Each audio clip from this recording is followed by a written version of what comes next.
Hello students, welcome to my channel. अब हम पढ़ेंगे फ्रैंक हर्ट्ज एक्सपेरिमेंट। पार्ट 1 में हमने बोर्स कॉरस्पॉन्डेंस प्रिंसिपल पढ़ा था, जिसके अंदर जो है हमने एक्साइटेड स्टेट भी हमने डिस्कस की थी। तो हमने जो हाइड्रोजन की एक्साइटेड स्टेट हमने डिस्कस की थी। तो मैंने आपको बताया था कि अगर मुझे किसी भी एटम को जो है अनएक्साइटेड एटम को हायर एनर्जी स्टेट में लेके जाते हो तो वो क्या कहलाती है, आपकी एक्साइटेड स्टेट एनर्जी कहलाती है। तो हमने देखा था कि एनर्जी जो है हाइड्रोजन एटम को अगर मुझे फर्स्ट एक्साइटेड स्टेट में लेके जाना है तो इतनी एनर्जी प्रोवाइड करनी पड़ेगी। तो यहाँ से हमें एक आइडिया मिला था कि अगर हमें किसी भी एटम को एक्साइट करना है, यानी कि एक स्टेट से दूसरे स्टेट में लेके जाना है, तो उसमें क्या होगा, एनर्जी का ट्रांसफ़र होगा। और that transfer is in the form of quanta की फॉर्म में जो है एनर्जी का ट्रांसफ़र होगा। तो ये जो क्वांटा है, यानी कि बेसिकली यहाँ तो ये क्या होगा, अब्सॉर्ब होगा, एटम अब्सॉर्ब करेगा, यहाँ क्या करेगा, एमिट करेगा। ठीक है, तो एब्जॉर्ब करेगा तो एक्साइटेड में जाएगा, और एमिट करेगा तो एक्साइटेड से लोअर स्टेट में आएगा। तो उसकी वजह से जो है हमें क्या मिलेगी, जो स्पेक्ट्रम हमें मिलेगा एटम में, उसमें हमें एक लाइन नज़र आएंगी। ये फ्रैंक हर्ट्ज एक्सपेरिमेंट जो है वो फ्रैंक हर्ट्ज ने 1914 में परफॉर्म किया था। उन्होंने कहा कि हम जो है अगर जो असलरेटेड इलेक्ट्रॉन्स हैं उनकी अगर इन इलास्टिक कोलिजन करवा दूं तो उससे भी जो है वो भी क्या करते हैं, एक सोर्स का काम करते हैं, एक एक्साइटेशन का काम करते हैं। वो भी हमारे एटम को क्या कर देंगे, एक्साइट कर देंगे। यानी कि करना क्या, आपने इन्होंने क्या किया था कि इन इलास्टिक कोलिजन करवाया था। इन इलास्टिक कोलिजन की अगर मैं बात करूं तो यानी कि इलेक्ट्रॉन्स के बीच में इन इलास्टिक कोलिजन करवाना का मतलब यहाँ पे ये है कि ये जो इलेक्ट्रॉन है ये कुछ ना कुछ एनर्जी जो है दूसरे इलेक्ट्रॉन्स को या दूसरे एटम्स को देंगे, जिससे क्या हो जाएगा कि एटम जो है लोअर स्टेट से हायर स्टेट में एक्साइट हो जाएगा। तो यानी कि कहने का मतलब ये है कि इन्होंने भी इस एक्सपेरिमेंट से जो है एक डायरेक्ट डेमोन्स्ट्रेशन किया था कि जो एटॉमिक एनर्जी लेवल्स हैं वो एटम के अंदर प्रेजेंट है। यानी कि जो एनर्जी लेवल्स हैं E1 E2 E3 E4 जो आपको पता है एनर्जी लेवल्स। तो इन्होंने ये जो है एक्सपेरिमेंटली बताया था कि हर एटम के अंदर जो एनर्जी लेवल्स जो है वो प्रेजेंट होते हैं, और इनको हम जो है किसी इस मेथड से जो है इनकी वैल्यूज़ हम कैलकुलेट कर सकते हैं। एक मेथड से हम जो है इनकी वैल्यूज़ कैलकुलेट कर सकते हैं। तो फ्रैंक हर्ट्ज एक्सपेरिमेंट की अरेंजमेंट देख लेते हैं। फ्रैंक हर्ट्ज एक्सपेरिमेंट में क्या है, हमारे पास हमने एक ट्यूब ली, उन्होंने क्या ली, एक ट्यूब ली, और उसके अंदर जो है वेपर्स या गैस हमने भर दी एटम की। ठीक है, तो उसके जिसको हमें स्टडी करना है, उसके बाद जो है हमने जो है एक इनडायरेक्टली हीटेड कैथोड लिया, और वहाँ पे हमारे पास ग्रिड है। उसके बाद एनोड है। ठीक है, कैथोड का काम है इलेक्ट्रॉन्स को एमिट करना, एनोड का काम है इलेक्ट्रॉन्स को कलेक्ट करना। ठीक है, this cathode is connected to a negative potential, और grid is connected to positive potential, and anode is connected again to the negative potential. तो यहाँ से हमारे पास क्या होगा कि ये जो इसके अक्रॉस जो है, यहाँ से लेके यहाँ के जो क्रॉस जो है हमारे पास हमने लगा रखा है मिली वोल्ट मीटर। तो यहाँ से भी हमने जो है क्या लगा रखा है, मिली वोल्ट मीटर्स लगा रखे हैं हमने यहाँ पे। ठीक है, सेंसिटिव। तो यहाँ पे क्या होगा, जैसे ही इलेक्ट्रॉन्स एमिट होंगे वो क्या करेंगे, इस पोटेंशियल डिफरेंस VA के अक्रॉस जो है इतनी एनर्जी गेन कर लेंगे। अब कोई भी इलेक्ट्रॉन है इस पोटेंशियल के अक्रॉस जो है एनर्जी गेन करेगा, तो उसकी जो काइनेटिक एनर्जी होगी वो क्या होगी, E × VA। ठीक है, हर इलेक्ट्रॉन जो है यहाँ पे क्या करेगा, इतनी एनर्जी जो ऑक्यूपाई कर लेगा, दैट इज़ E × VA। तो अब ग्रिड का काम क्या है कि ग्रिड एक तरह का फिल्टर है। तो ग्रिड का काम क्या है कि उन्हीं इलेक्ट्रॉन्स को पास होने देना जिनका जो है यहाँ पे हमने क्या लगा रखा है, that is connected to negative potential, anode is connected to negative potential, that is retarding potential. Retarding potential जो है, जब वही इलेक्ट्रॉन्स जो पास होंगे जो इस रिटार्डिंग पोटेंशियल जिसको हमने नाम दिया VR, इस रिटार्डिंग पोटेंशियल को जो है जो ओवरकम कर पाएंगे वही इलेक्ट्रॉन जो है इसमें से क्या होंगे, पास होंगे। ठीक है, only those electrons reach A, सिर्फ वही इलेक्ट्रॉन्स जो है A की तरफ कलेक्ट होंगे जिनके पास इतनी एनर्जी होगी कि वो क्या कर सके, इस रिटार्डिंग पोटेंशियल को जो है ओवरकम कर सके। ठीक है, IP जो है, मान लो जो करंट फ्लो कर रहा है ग्रिड से एनोड की तरफ। ठीक है, एनोड और ग्रिड सर्किट के अंदर जो करंट फ्लो कर रहा है दैट इज़ IP, और इसको हमने जो है मिली एमीटर से जो है मेज़र कर रहे हैं। तो काम क्या है यहाँ पे बेसिकली कि कैथोड का काम है इलेक्ट्रॉन्स को एमिट करना, एनोड का काम है इलेक्ट्रॉन्स को कलेक्ट करना। तो कैथोड जो है जब इलेक्ट्रॉन्स निकलेंगे तो वो VA पोटेंशियल के अक्रॉस जो इतनी एनर्जी ऑक्यूपाई करेंगे VA।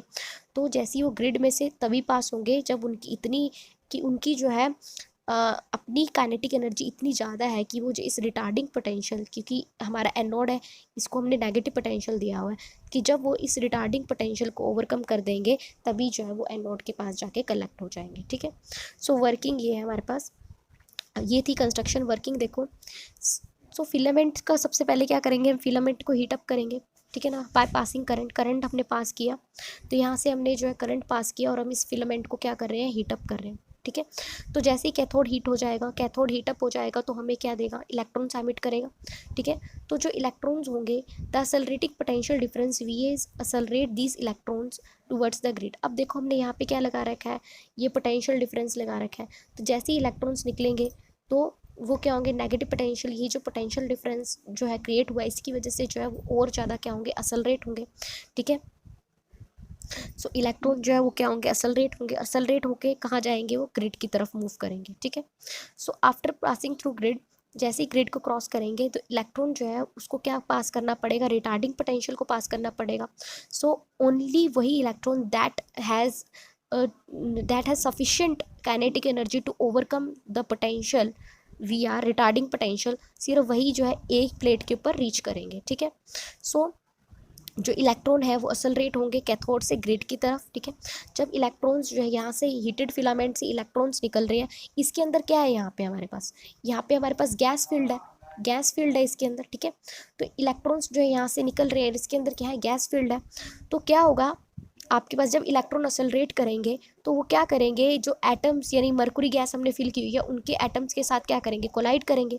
अगर वो कोलिजन इलास्टिक होगा तो इलेक्ट्रॉन कोई भी एनर्जी ट्रांसफ़र नहीं करेंगे मरकुरी एटम को, और कहाँ पे पहुँच जाएंगे, जी पे पहुँच जाएंगे, और जी पे पहुँच जाएंगे तो फर्दर वो एनोड पे चले जाएंगे और क्या हो जाएंगे, हमारा जो है करंट जो है हमें आईपी मिलेगा। ठीक है ना, बट लेकिन कोलिजन कैसा हो गया, इन इलास्टिक कोलिजन हो गया, तो in that case electron would lose some energy, तो इलेक्ट्रॉन क्या करेगा, कुछ एनर्जी लूज कर देंगे। तो इन दैट केस जो है वो क्या होंगे कि ग्रिड पे तो पहुंच जाएंगे, पर उनके पास इतनी एनर्जी नहीं होगी कि वो इस रिटार्डिंग पोटेंशियल को ओवरकम कर सके, तो इस करके जो है प्लेट करंट क्या हो जाएगा, डिक्रीज हो जाएगा। देखो क्या हो रहा है, ये बहुत ही इंपॉर्टेंट पॉइंट है जो आपको समझना है। यहाँ पे मैंने जस्ट रफली बनाया है, कैथोड है, ग्रिड है, एनोड है, यहाँ से इलेक्ट्रॉन्स निकलेंगे, यहाँ पे कौन से एटम्स हैं, मरकुरी वेपर एटम्स हैं। ठीक है, सो एटम्स है किसके, मरकुरी के। तो क्या होगा, जैसे ही इलेक्ट्रॉन जो है अगर इनके साथ कोलाइड करते हैं, जैसे असलरेट हो रहे हैं तो इलेक्ट्रॉन्स इनके साथ कोलाइड करेंगे, अगर ये कोलिजन कैसा होगा, इलास्टिक होगा। इलास्टिक कोलिजन का मतलब होता है कि इलेक्ट्रॉन जो है जब Hg एटम के साथ कोलाइड करेंगे तो नो एनर्जी ट्रांसफ़र। ठीक है, तो कोई भी अपनी एनर्जी जो है ट्रांसफ़र नहीं करेंगे। जब अपनी एनर्जी ट्रांसफ़र नहीं करेंगे, जब असलरेट होंगे जी की तरफ, तो उनके पास इतनी एनर्जी होगी कि यहाँ पे जो रिटार्डिंग पोटेंशियल है वी आर, उसको ओवरकम कर जाएंगे और हमें जो है आईपी करंट मिलेगा। ठीक है, तो करंट जो होगा इंक्रीज ही होगा एक तरह से। लेकिन अगर इलेक्ट्रॉन जो है Hg एटम्स के साथ कोलाइड करते हैं और वो एनर्जी ट्रांसफ़र होता है, एनर्जी ट्रांसफ़र का मतलब यहाँ पे क्या है कि वो अपनी एनर्जी कुछ एनर्जी जो है Hg एटम्स को दे देंगे, तो इन दैट केस उनकी एनर्जी कम हो गई क्योंकि उन्होंने कुछ एनर्जी Hg एटम्स को दे दी। तो जैसे ही वो ग्रिड के पास जाएंगे और आगे मूव करने की कोशिश करेंगे, पर रिटार्डिंग पोटेंशियल इतना ज़्यादा होगा कि वो इस ग्रिड को पास ही नहीं कर पाएंगे। ठीक है, तो हमारा जो करंट था वो क्या हो जाएगा, डिक्रीज़ हो जाएगा।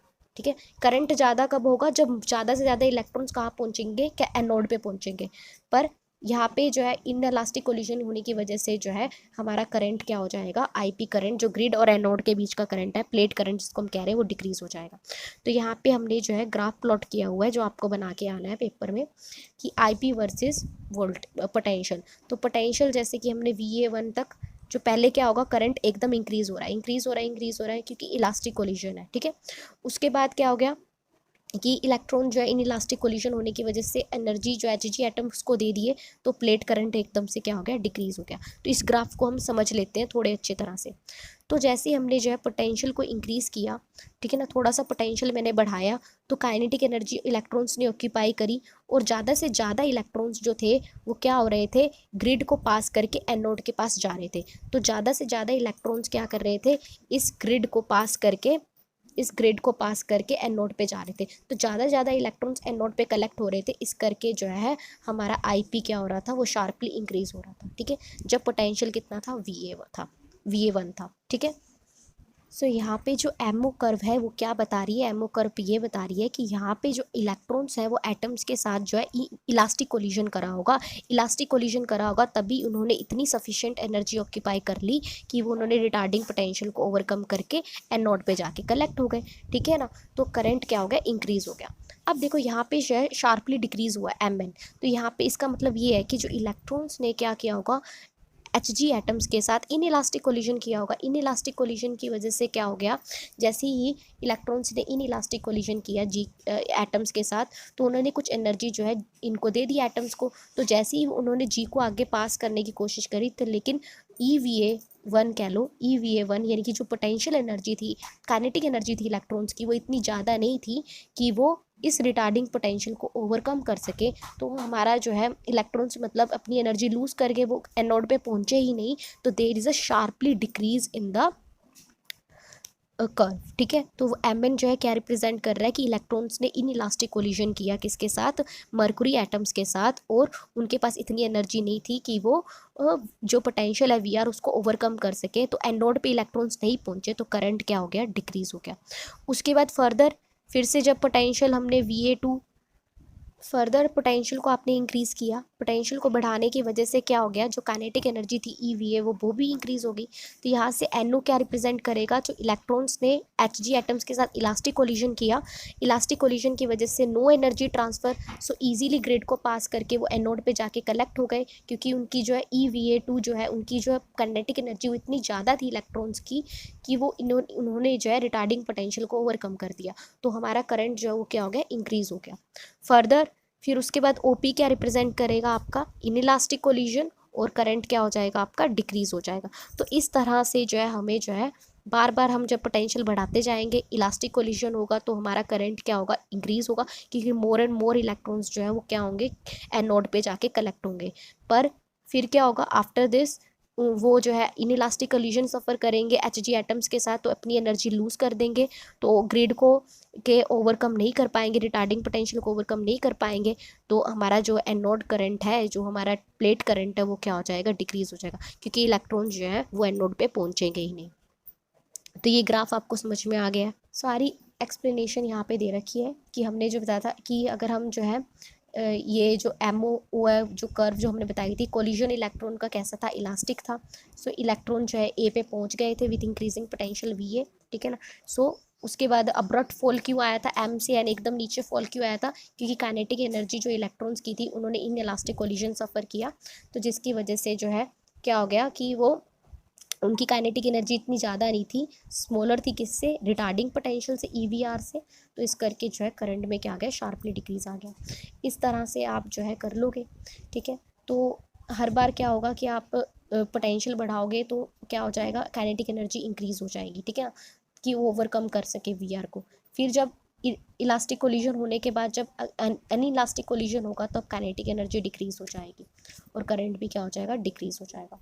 तो हमने यहाँ से ये पता चला कि जो कोलिजन है इलेक्ट्रॉन्स का, अगर इन इलास्टिक है तो for some potential VA1 VA2 VA3, सो कुछ पोटेंशियल के लिए, जैसे जब पोटेंशियल VA1 VA2 VA3 हो जाता है तो हमारे जो कोलिजन होता है इलेक्ट्रॉन्स का वो कैसा हो जाता है, इनइलास्टिक हो जाता है। कैसे हो जाता है बच्चे, देखो जब हम इंक्रीज़ कर रहे थे पोटेंशियल फ्रॉम 0 टू VA1, हमारा जो है काइनेटिक एनर्जी ज़्यादा हो रही थी, यानी कि वो मोर इलेक्ट्रॉन्स जो है कहाँ पहुँच रहे थे, आपके उस पे पहुँच रहे थे, कैथोड एनोड पे।